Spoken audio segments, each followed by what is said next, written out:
Alright guys, so I had a lot of people that wanted to know the information about my new German Shepherd Ella, 19 months old. This dog is really working out amazing. I'm going to let you know everything. How much I paid for her, what I was told, the training that she has. Actually, even the deal how I got her, I believe it was meant to be. I actually didn't even call a person for her. I was called. It's so weird. I'm going to let you know the story behind that. I was looking between her and a international champion golden retriever, and things just happened to work out within a day's span that it became that Ella was the one that I was going to get. It's just, it's kind of a crazy story with some twists and turns. So if you want to hear it, I'll gladly tell you the story of her. She's 64 pounds right now. I had her at the vet. She will be a little bit bigger, not much. She is going to be kind of between a Belgian Malinois and a full-size female German Shepherd weight. And she's very athletic and very agile. And that's kind of what I like with her. She is a working dog, working lines. And I'm just trying to make sure, guys, that I got the camera positioned right so I can get some shots. Ella, so you guys can see her. Very nice looking dog. Okay, so let's kind of start from the beginning and we'll go from there. Jade had to be put down. I've already told the story about why her back legs gave out. She was 14 years old, or right around 14, and she had to be put down.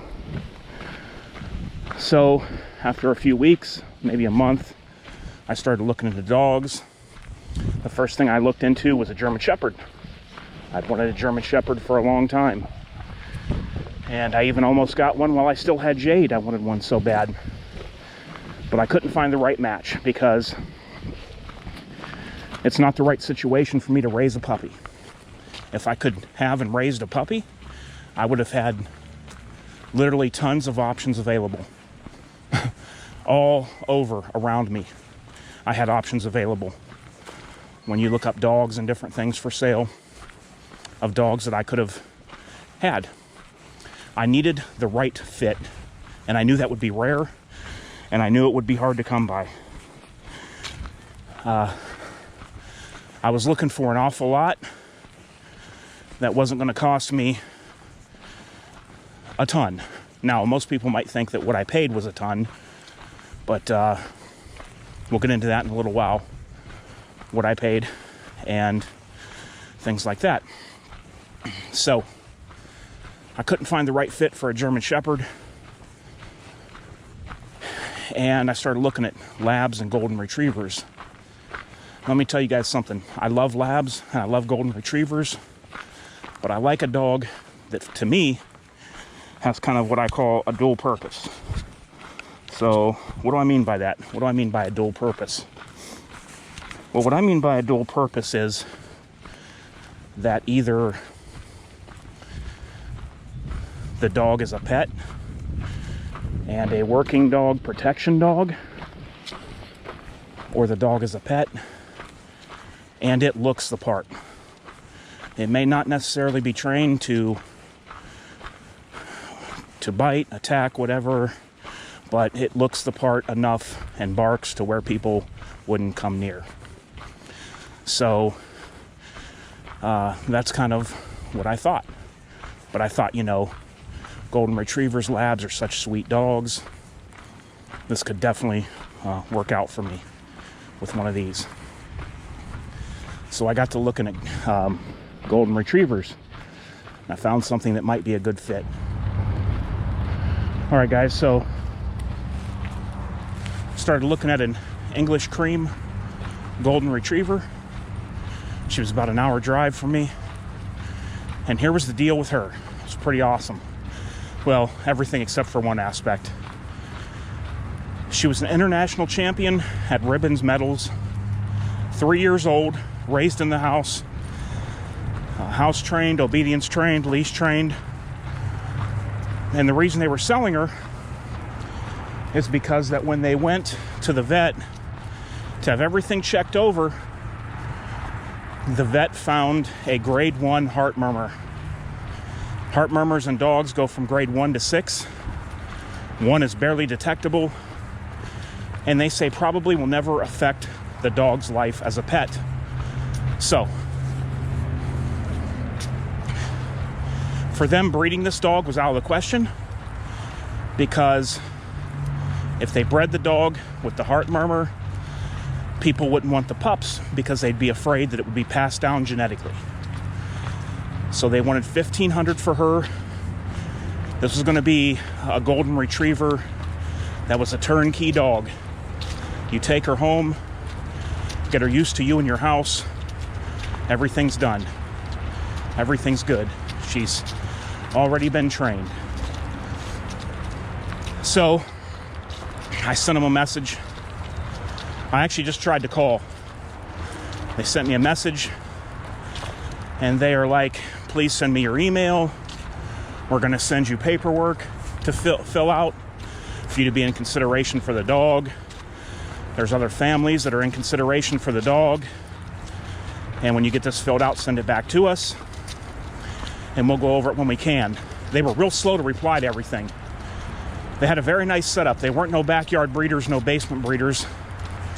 I seen them on Facebook and seen their different pages and things that they had. Really took care of the dogs. But they were so slow to get back to me. And I'm glad that happened. So in the meantime, I'm looking at dogs, German Shepherds for sale every day. I wanted a female because I know Goro likes females. Goro's my male I have at home. He's a male bully, pit bull. Some people call them pit bulls, some people call them bullies, whatever. So I see this dog from this breeder that's not far from me. And I know they do canine training and different things like that. And they breed dogs. And they had a dog on there that was $2,000, and its name was Jaro, Jaro, kind of like Goro, but it was a male. It's like, man, I really don't want a male, but if he gets along with Goro, it could be okay. The deal with this dog was they had given him protection training and different things like that. And he was, I guess originally he was a higher price, but no one bought him, and they kept reducing the price, whatever. And I was kind of teetering. It just seemed like there, might be some red flags there. And I called the breeder, and I'm talking about the dog. I told him I have a male at home, and he kind of stopped me there. And he said, I got to tell you, he said Jaro was a solid black German Shepherd. Had some canine training, protection training. He said Jaro has bit one of my male dogs, bit him on the back end. I said, yeah, pretty much at that point, I'm like, yeah, I'm not even going to deal with this. I'm thinking, I can't do that to Goro. I've had Goro 9.5 years. I can't take that chance. He's like, we could try to put them together and see. I said, no. So he said, well, I'll tell you what. He said, do you care if I give your number to somebody else? He said, I know another person, a man that breeds shepherds, does it for a living. He's about a 40-minute drive from me. Says, has a legitimate business. He breeds them. Sometimes I'll send people his way. Sometimes he'll send people my way. I said, sure, give him my number. I never really thought much about it, guys. After that, meantime, I'm getting kind of ticked because the golden retriever people isn't getting back with me. So I text them because I had their number, even though they were dealing with me with email. And I said, hey, what's going on here? Do you guys want to sell this dog or not? How long does this process take? And do you still have the dog? They got back with me 24 hours later and said, which this could be true. They said, we're sorry we haven't gotten in touch with you. There's something that happened in the family, and we're taking care of it. And we will definitely be in touch with you. I plan on going over your paperwork that you filled out tomorrow. I said, okay, cool. Not long after that, I get a call on my phone I didn't recognize, but it was local, fairly local. So I answer the phone, and very friendly guy on the phone. He says, "Hi, Paul, this is Bill from Whited K9. Says, and I was told your number was passed to me by somebody that said that you were looking for a German Shepherd for the right fit. And they told me that you didn't want a puppy because you didn't have the time to raise it and train it all day."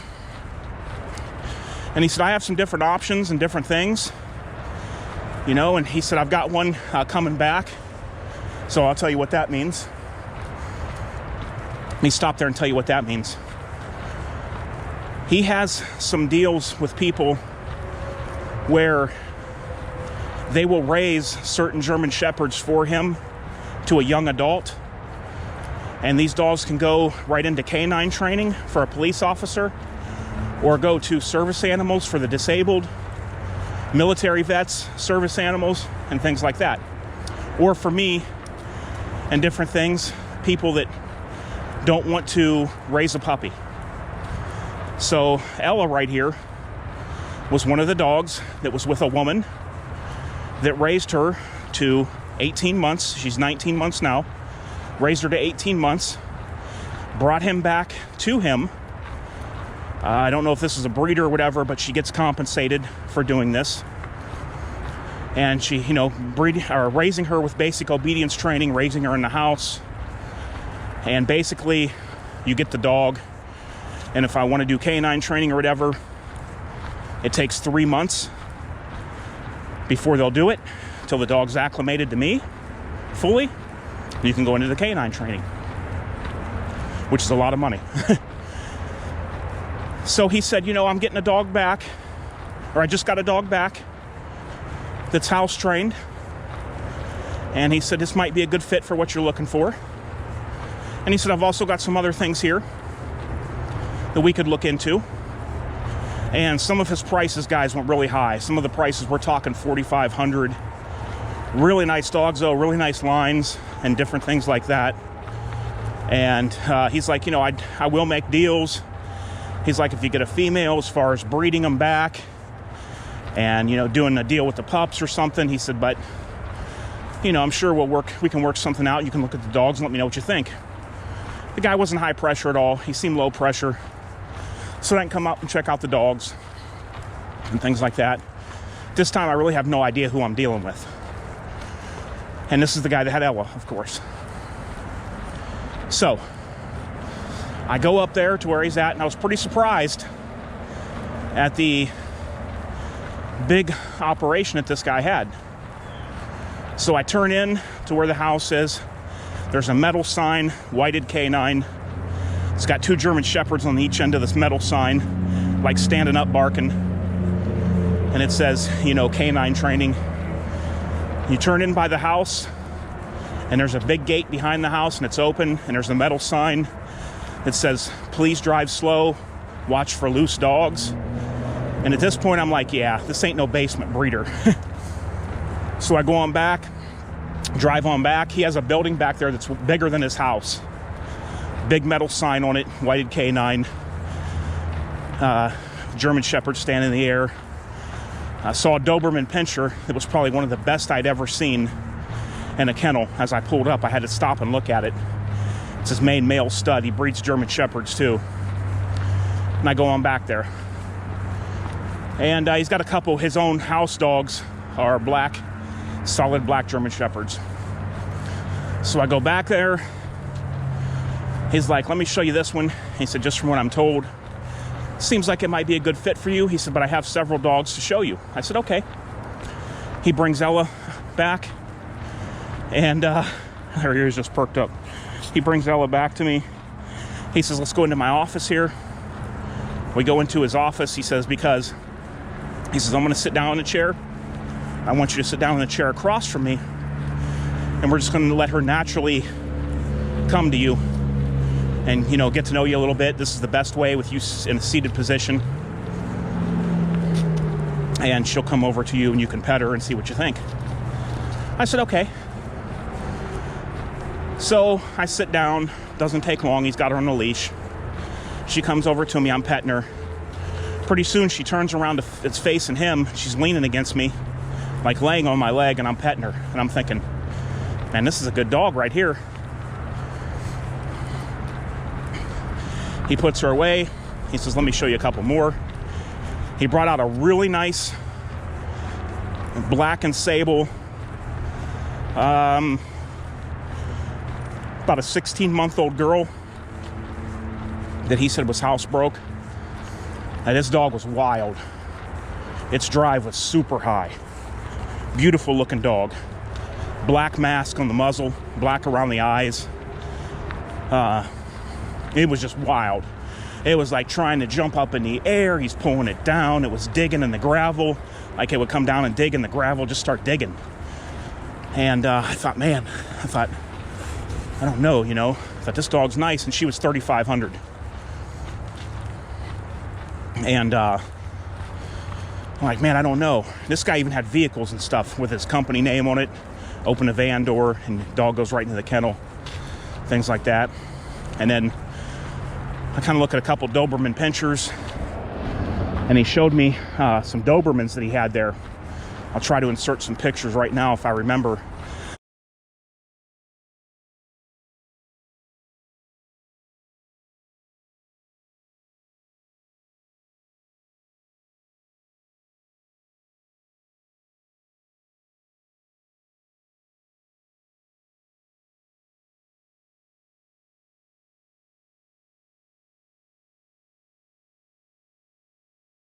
This Doberman was 8 months old, raised in his own home. It's so beautiful. Cinnamon Doberman.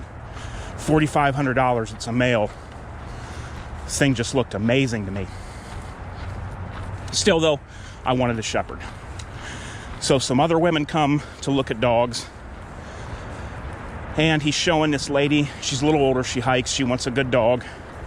He's showing her some shepherds. She's on the line of $3,500 dogs. And these are ones, though, that aren't even trained or anything yet. And so, you know, he's showing her the dogs. And I'm still hanging out there. I loved it there. I was hanging out. And in the building where the pups were, the doors were painted pink. And you'd open the door, and you'd see these, all these Doberman puppies in two different kind of little crate kennel things, looking up over, coming up, peeking up over the top with their ears taped so they stand up. Really cool. And he had some Belgian Malinois there. And man, these things were hyper, guys. One was 6 months old, and it was so hyper. And then he had some mixed Shepherd and Belgian Malinois. And that's what the lady was looking at. She did look at Ella. He told me before these two women got there, he said, Paul, I just want you to know that you have first dibs on any dog that I've showed you out here.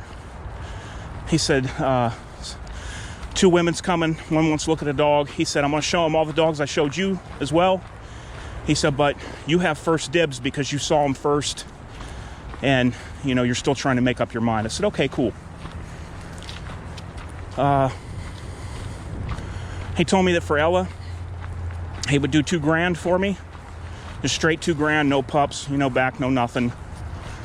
But we would have a deal where in the future, when she's 2, if I want to breed, if we use the stud of his choice and probably a all black, solid black German Shepherd, these guys are getting more and more popular, these black German Shepherds, and people's paying more money for them. You can look it up on the internet and read about it, but these are getting more and more popular, and people is paying more, or people are selling them for more. So basically the deal would be is that he picks the stud, and when Ella's ready to have the pups, she would be taken to a place where a family lives, where they do this professionally, and the people would be with her to have the pups and wean the pups. I wouldn't have to do any of it, and the payment to the people would be a pup back to them. So it would take all the mess off of my hands. I wouldn't have to deal with any puppies or anything. These people would have her. And he said that's how he does deals with people when they're going to breed and they can't have the puppies at their home. So I'm thinking about it. There's no contract written out where I have to do this. And then me and him would split the litter minus the pup that we gave to the people that helped her and whelped the pups. So I leave there and I'm like, hey, I want to do this. I definitely want to do this. He messages me about if I want to breed her later on down the line. I said, okay, I definitely want to do that. Thinking, make money back. And the next day, for some reason, I just woke up and wasn't in the best of spirits or something. And all day long, I kept thinking I could be getting into something where I'm paying $2,000 and I've got a pain on my hands. I've got something that's hard for me to deal with. How's it going to work? Is Goro going to keep going crazy every day? Because it's a female, What if she doesn't listen very well? So I texted him and I said, hey, I hate to do this. I said, because I'm not normally that kind of guy. I said, but I'm going to back out of this deal with Ella. I said, I'm just at a point right now where I don't know how it's going to work out. And I don't know how my boy Goro's gonna do. And I'm just kind of stressing over it, man. And I'm feeling overwhelmed that I just don't know what's gonna happen. And I'm feeling like I need to back out of this deal. I didn't hear nothing from him. I was like, well, he's probably ticked. And I said, I can't blame him. I probably would be too. So that was that. And it bothered me all night. I had a hard time sleeping. I wanted Ella, this dog right here, so bad. I knew I wanted her. But I was at that crossroads where once you pay that money, you're taking the dog in, and that's it. I mean, what are you going to do? What are you going to do? You got the dog. If you have any kind of headaches or trouble, that's it, man. You're dealing with it. Worst case scenario would be it doesn't work out. You give the dog away, you lost $2,000. And who wants to do that? So I said, you know what? I'm going to let what's meant to be happen. I said, that's all I'm going to do. I'm going to pray that what is meant to be will happen in my life. And I almost texted the guy back twice that night about Ella. I said, nope, I'm going to let what is meant to be happen. The next day, the people for the Golden Retriever finally get back with me. It's been like, I don't know, a week. They say, hey, we looked over your paperwork. Everything looks good. Looks like you're the candidate. Would you like to set up an appointment to talk to us on the phone? Email me back with a time and we'll have a talk on the phone. I thought, you know what? I might see this Golden Retriever and be like, man, I'll fall in love with this dog. So I said, okay. I sent an email back. They emailed me at night, so I didn't see it till the next day. I said, I'll call you at 5 o'clock. Didn't hear nothing back, of course, from these people with the Golden. So 4:30 in the afternoon that day. Well, I thought I'll just call him, at 5. 4:30 in the afternoon. After I had texted the breeder the day before, and I said, at the end, I said, I hope there's no hard feelings between us. That's the way I like to leave things, or I'll work it out to where we can make that happen. So approximately 24 hours later, at 4:30 in the afternoon, the next day, I get a text from that breeder that had her, and he said no. Was the answer to, is there any hard feelings between us? He said no. He said, but I'll tell you what, he said, I understand where you're coming from. He said, but if you have any interest in doing a trial run, I trust you. So you can take her, for a little bit. We'll see how it works out. If you want her, you can buy her. He said, would you like to look at a younger dog or a different dog and work something out? And I said, wow. I said, I really can't believe that you messaged me back. I said, I almost messaged you twice last night. I said, I really feel that Ella's a fit for me. I thought you were mad because I backed out of the deal. And I said, I'll tell you what. If she's good with my boy, I'm just going to pay you for her. I'm not going to do a trial run. I'm just going to give you the cash. He said, okay. He said, well, I'll tell you what. He said, I'll bring Ella to you in one of my vans so that Goro is in his own element in your yard. And we'll get them together there. I said, okay. I said, bring the papers and bring everything because I think this is going to work out.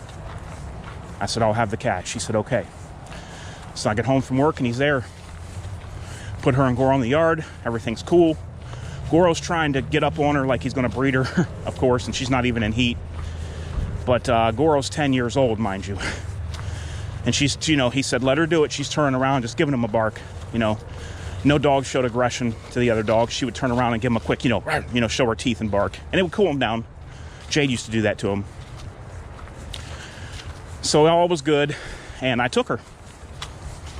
And I could not believe I took her for a walk. I then took her up in the house. And it was unreal because I took her up in the house and I took her in my room. I put a bed down for her. And I told her 3 different times, this is your bed. And one time I made her sit. She's got something on her ear here. One time I made her sit. Good girl. See, I said sit and she did. Good girl. Good girl, Ella. Good girl. And from that point on, every time she was in my room, she would go right to her bed. She would stay in that bed all night long. I'd get up in the morning. She'd be in that bed. I'd hear her getting water in the middle of the night. She'd go back over to her bed. I'd see her curl up and lay down on that material that was there for her. Come here. And I was like, wow, this is crazy. So then one day I let her in the front door and I said, Ella, go to your bed. I left the doors open in the house. And she did. She went right into her bed. And I went to the room and she was sitting in there on her bed, sitting facing the door looking at me. When I take her outside, I got a fenced-in yard, but I wanted to be there with her and, you know, make sure she goes. So I'd take her on a leash, let her go in the yard. She would go to the bathroom, whichever she had to go. Within 30 seconds, go back to the door to go inside, sit, and wait for me to put the leash on. I'm like, oh my goodness, I cannot believe how trained this dog is. I was like, this is crazy. I was like, this dog is so smart. It's listening to me so well. I mean, I just told it 3 times in the first 20 minutes of her being in my house, this is your bed, and she goes there every single time. I'm like, this is like kind of unreal. This is unbelievable. So a couple days later, I take her and Goro out in the yard. They're fine together. They're just looking at each other. Goro walks by her, you know, sniffs her a little bit. She does kind of, you know, jump away. They were fine. They're just out there in the yard. Goro goes over, looking at something, and they're fine, you know. Goro is going to get neutered Monday, but, you know, he just something that he needed anyway. So they're fine together. And, man, it turns out, guys, I would have made a huge mistake had I not got her. That would have been one big mistake had I not got Ella. She is a joy to have around. You watch TV, she'll lay on her bed. She'll come over every once in a while, get some pets, some belly rubs, and, you know, and you'll pet her for a while. She'll stand there, she'll lay down, you rub her belly, and she'll go back and she'll curl up on her bed and lay down just like a good girl and sleep there and let you while you watch TV. I've never heard her whine one time. She sleeps quiet. You can't even hear her sleep. I'm used to like bulldogs and pit bulls where they snore and it's really loud and sawing logs and they whine all the time. It's just been amazing with her, guys. So that's the story with my dog, Ella, guys. Lots of videos to come with her, and I'm so glad I got her. She really does make my life happier, her and Goro. All right, guys, I'll talk to you later. This is DOF, Ella, and I am out.